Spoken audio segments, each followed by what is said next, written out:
has definitely taken my life to different depths and of challenge that many, actually over 50 million Americans alone are dealing with similarly.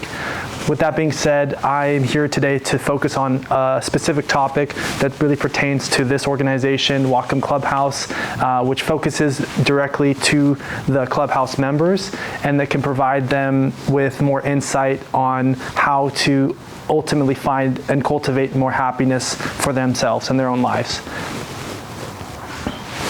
So as you can see on the right side of me, I have the Clubhouse model standards, where I'm going to go through briefly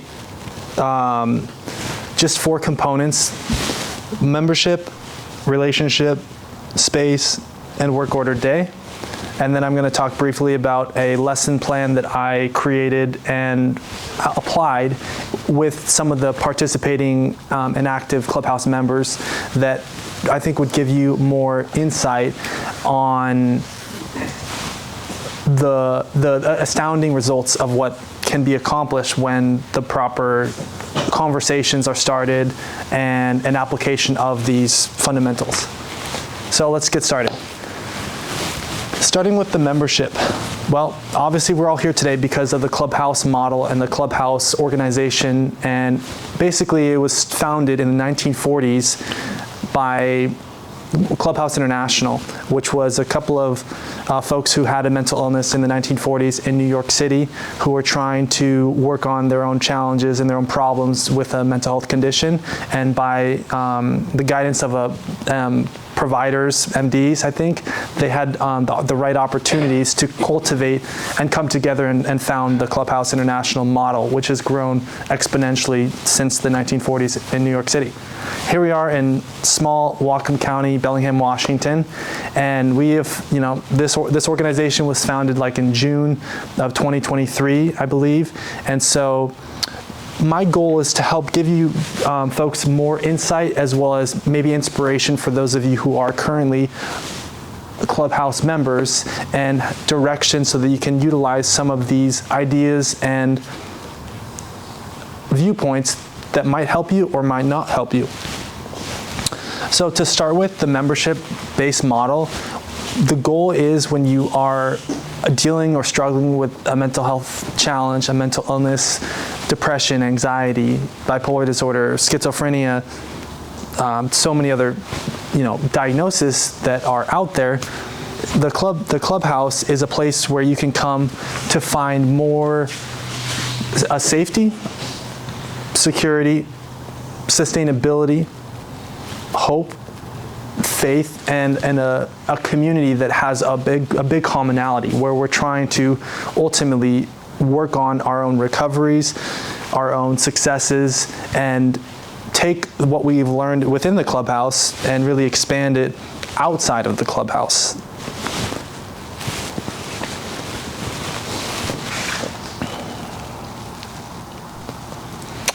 And so it's more with membership, it's more really, it's a place for folks who have a mental illness, who have some type of challenge, but they're willing to try to work on their own life.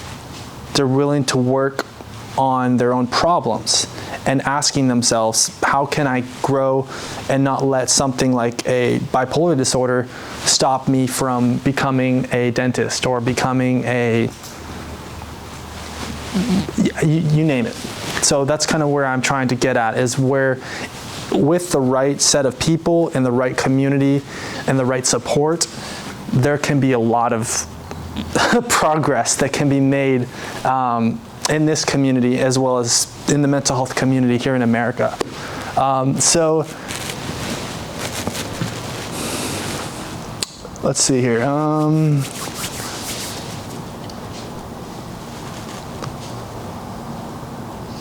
Yeah, so the other component with membership is it allows individuals to really focus on their own, like it gives them more freedom and independence to work on themselves, because everybody functions and operates in a different way. And so my success is different than your success, than your success, than your success. And so that's kind of where the other guideline that is definitely still very open and blunt to this organization is where, if you have a Clubhouse member that is still working on their own challenges, they can come and go freely as they want. And so they don't have to feel tied down to something that might prevent them from wanting to really try. And that's where the effort is created, because if you really put in the effort and you put in the belief in yourself and you start to change your own heart and your own mindset, that is where the results can eventually be obtained within that specific Clubhouse member.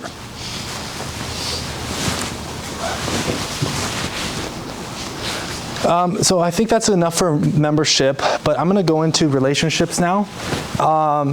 So for me, when I come here to the Clubhouse and participate actively, I have found that relationships has been a huge part of my own personal recovery, my own personal journey, because I've found myself being able to be more challenged to engage with other Clubhouse members in a more social way. I have social anxiety problems that I've dealt with throughout my adult life due to a lot of circumstances, and so whenever I have been able to come to the Clubhouse, I have felt like I've been able to work on these challenges that are really just unique to my life. But I also know that there's millions of people out there that actually have some type of relation to this struggle with social anxiety. So kind of why I'm bringing this up relation to relationships is that when you have a strong set of relationships in your life, you can find more opportunities to grow within yourself, as well as inspiring and making a difference and finding more purpose in your own life. And so kind of back to the Clubhouse standards model with relationships, what I've noticed as being an active participant here at the Clubhouse is that I've found that when, just me speaking for myself with a bipolar disorder diagnosis, when other people are trying to work on themselves and trying to apply themselves in social aspects, social environments, with the right intentions to grow and to find happiness and wellness and to change their own desires that really make them happy rather than relying upon negative influences, life can change really quickly. And I've found that personally as well, strongly, because of the fact that when I've had many challenges with my mental health and the past experiences that have been really debilitating for me in my life, I didn't let those experiences stop me. Rather than just quitting, I continued on. And so that's kind of why the connection point with relationships and how it is so valuable and unique to my life, but knowing that I'm human and so is every single person in this room, they can do it too.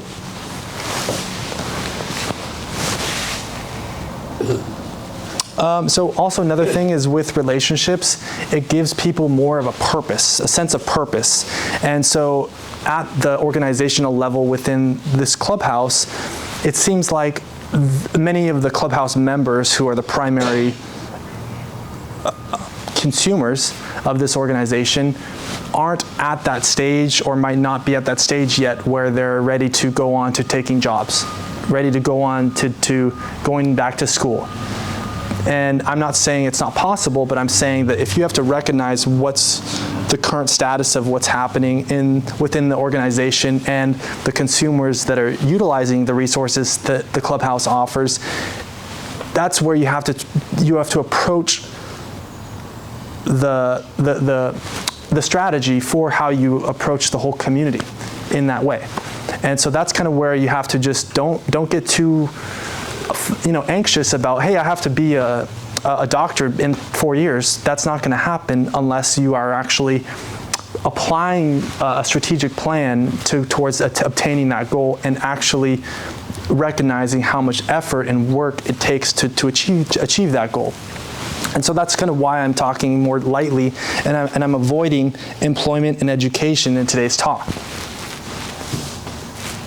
Because when you have a sense of purpose, I like this number here, number 19, all work in the clubhouse is designed to help members regain self-worth, purpose, and confidence. So that is really the fundamental foundation work for what I have seen and I've been observing actively, which is really great to see and encouraging to see, because when more people get involved in their own desires to work on their recoveries, it can really expand in a more robust way. Okay, so let's go to space now.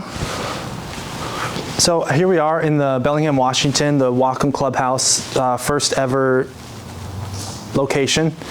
And based upon how many Clubhouse members, this has been a really great decision for the board and the leadership roles here to find a place like here in the Haskell office buildings to really run an organization like this that I believe is really actually starting to make an imprint in Whatcom County locally.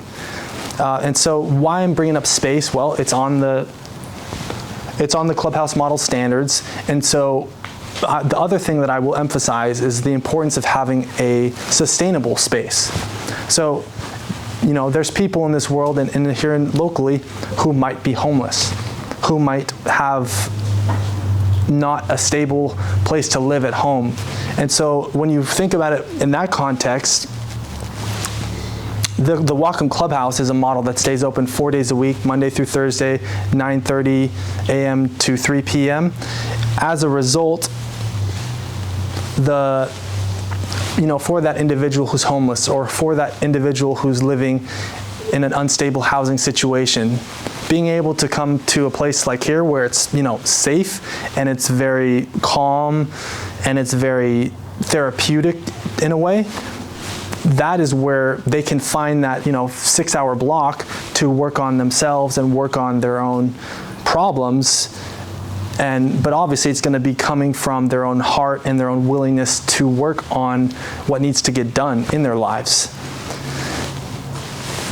And that takes us to the work order day, the last component on the Clubhouse standards that I will be discussing today. So with the work order day, really to give you a quick little synopsis, you have a 10:30 a.m. meeting, and then you have lunch at 12, another social opportunity and activity to really engage with other people. At 1 o'clock, you have a walk for other folks who want to work on their own physical health. And then beyond that, that's really the big question mark. And so that's, for me at least, knowing that I'm a very driven person and how I operate is different than many people who are in a different place in their recovery. So that's kind of where I recognize that by at least taking leadership in what I do and how I operate, I believe that a lot of people might really see somebody like myself who is building their own way of success and happiness and managing their condition successfully. It might really encourage and inspire other people to want to apply whatever it is that I'm doing and doing it for themselves in their own way.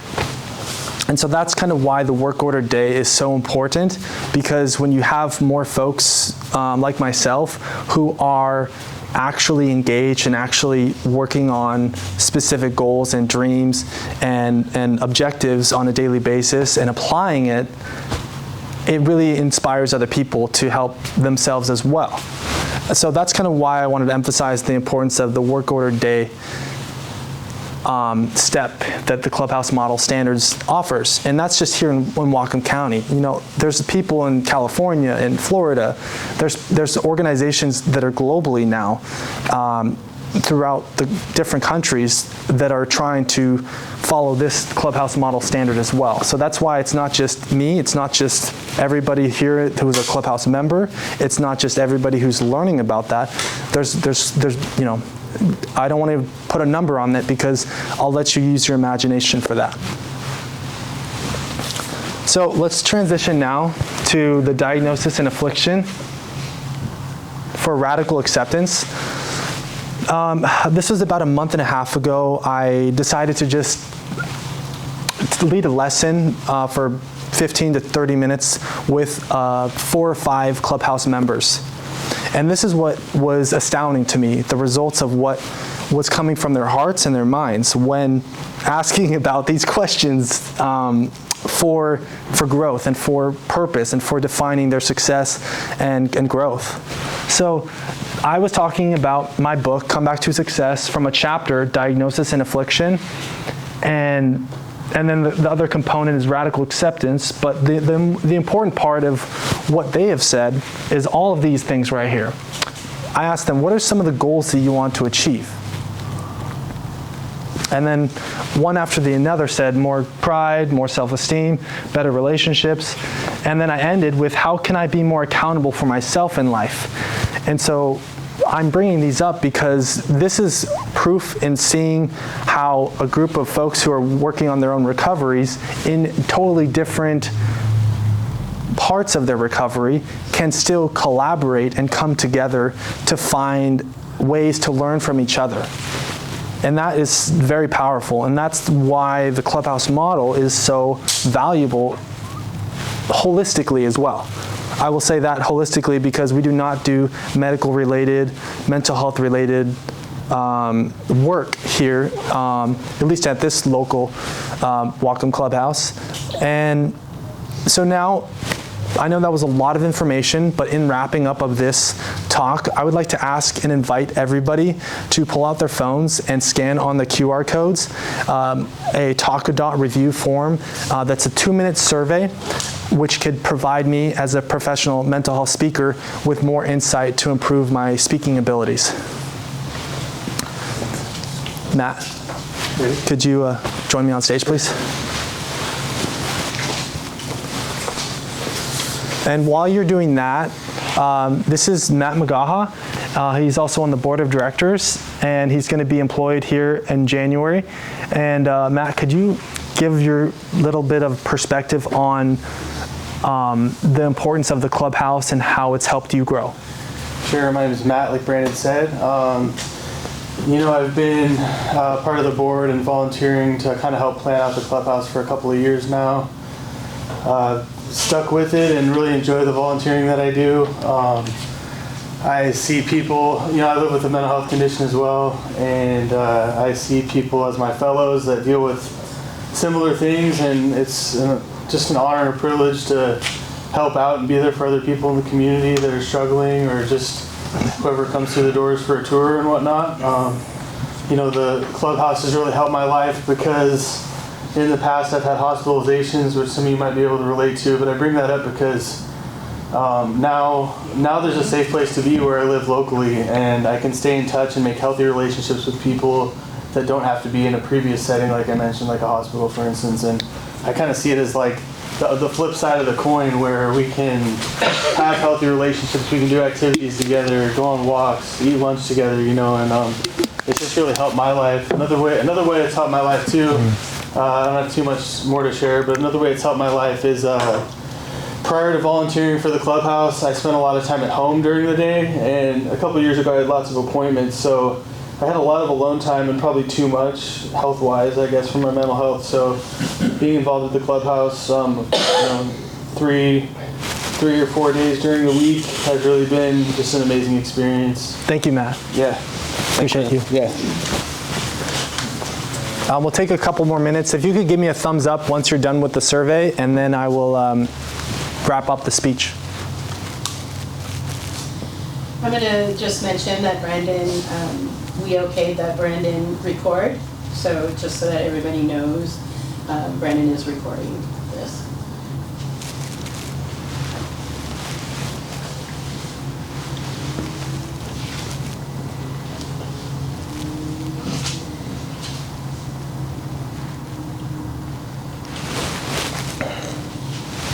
while everybody's filling it out, I'll just mention that next we're going to do the white elephant for the members. So, and Brandon and Matt, you two can also participate. Okay. And everybody can help themselves to some refreshments that are in the lunchroom. And also, I just want to thank Brandon, you know, both you and Matt, and Chris and Steve and everybody here is such a hero. Brandon, what you've done and being able to speak is just miraculous. Thank you. So, and you give me such hope all the time, and your book is tremendous. Thank you, Dina. All right, so I'm going to wrap up with this last kind of touchstone. So regarding just mental health and the challenges that I've overcome, and just seeing how there's so many different people who have overcome so much challenges relating to mental health, I believe that it's a very inspiring time of our lives, and it really, at least for me and maybe for you, it can give you an opportunity to ask yourself, how can I get more involved or get more opportunity to learn from other people with their own viewpoints and their own experiences. So I hope that this was helpful and beneficial for you, and I hope you guys have a very Merry Christmas and a Happy Holidays. Thank you. Thank you. And Brendan's book is for sale.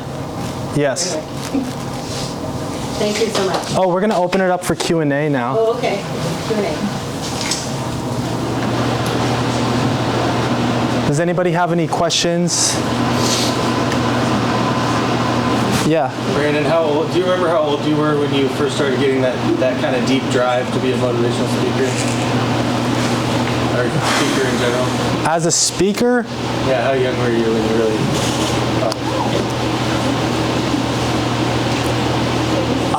I think it's just part of my God-given talent that God has blessed me with. Right on. So. Do you believe in like a religion of any kind? Yes, I do. I consider myself a Christian. Yeah. How has that played a part in your recovery? With my recovery, my faith in God has helped me to find more peace of mind, purpose, strength. Those are just top three to name a few. Yeah.